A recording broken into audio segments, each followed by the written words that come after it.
How's everyone doing? Juan here. I hope you're doing well. I hope during this COVID crisis, this journey of life that we're in, that things are going okay, that you're safe. I think that's one of the most important areas to look at. And I want to do a video. The video for today is for couples that are looking at how do we survive COVID-19. I had this article thrown in front of me, and it showed something that was pretty alarming. Right now, there's a lot of individuals seeking divorce, seeking separation. There's a lot of conflict taking place. And I want to share some strategies that you can utilize at home. So if you're out there and you're a couple, and right now you're spending 24/7 with each other, and it's problematic, let me borrow your ears for a little bit. Roll with me. I want to share a couple of strategies that you can utilize so that shit doesn't hit the wall, so that that D word, divorce, doesn't pop up, so that you're both able to do what you did early on in the day, right? When things were hot, when things were getting mixed up, when you were learning about each other and wanting to connect and to kiss and to hug. Maybe right now you don't feel that way, but you can as long as you get on the journey and you're willing to be committed to it. So I want to share with you some strategies. Again, COVID hit us like a curveball. So we're looking at how do we hold balance? How do we move forward? So the first strategy I want to share with you is acknowledging that there are 24 hours in the day.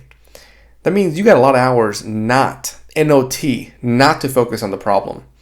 I get that your relationship has some problems, some issues, things that are at the forefront of your mind where you want to just talk about it 24/7. But doing that will be the same thing as going to your dentist and your dentist saying, listen, I want you to be here all day long. Mouth open, working on those teeth. I can't stand being with my dentist. They do an awesome job, but I know that I don't want to sit there all day long. So, I implore you to think about that. Foster those thoughts and think, do you want to sit in your home 24/7 with your partner, just focused on those problems? So instead, it is answer the strategy. Instead, acknowledge to focus on decisions, choices, actions that cultivate a good time. Play Monopoly, play Scrabble, have fun. Google funny jokes to tell each other. Google questions to ask your partner. And then ask each other things. Learn about the other person.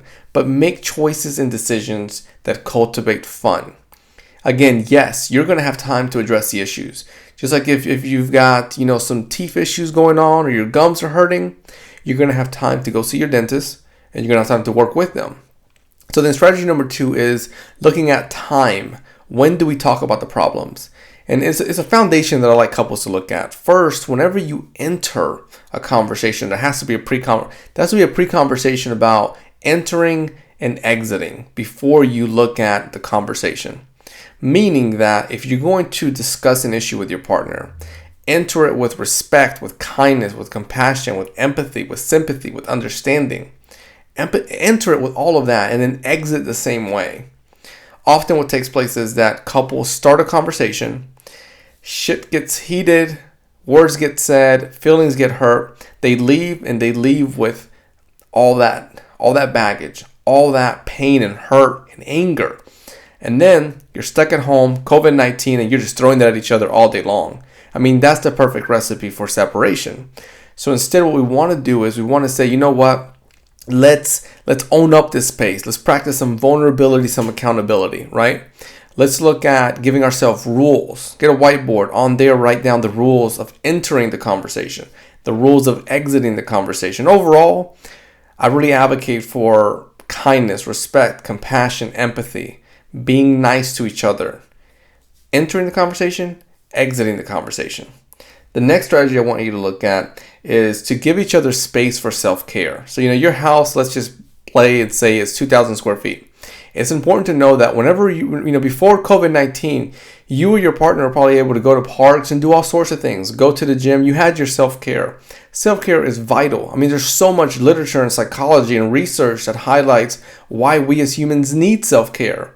So now that COVID-19 is this curveball hitting us, don't throw it out the window. Because your body's going to speak. Your body's going to shake and get restless and get nervous and say, what are you doing? I need self-care.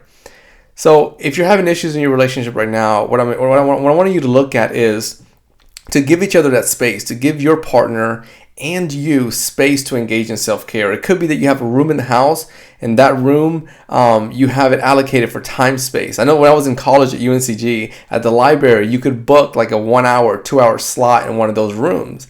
And then I would do that. I would do that to catch some naps, catch some sleep. Point is, at home, let's say you got a room in there, whatever room it may be, put a little calendar on there, and then put a time slot, time for person A, person B to go in there and do their self-care. So that's one strategy I want you to engage in. See how it helps your relationship. The other is to create spaces in your relationship where you're able to go back to the root of why you got together, why you began the relationship, and then just cultivate those thoughts. Now, I'll play this out for you so that it makes sense. Here's the last strategy, right? Cultivating those thoughts. In the beginning or in periods of most relationships, there's really good moments, good experiences when your partner was kind, supportive, a vacation at Disney, whatever it may be. So then what you're going to do is you're going to sit down with each other and you're going to talk and reminisce about that part. You're going to say, hey, do you remember when blah, blah, blah happened? What takes place is this. It's not an immediate change. You're not going to transform into Superman or something. But what takes place is that the body starts reacting. The mind starts reacting. When we have these really positive thoughts, we smile, we feel better, and most importantly, we are more confident and more equipped to then handle the stress that's taking place. And the equation for that's pretty simple. If you've had a stressful day versus a day with more joy, right? You got A, you got B, person with a stressful day, person with more joy.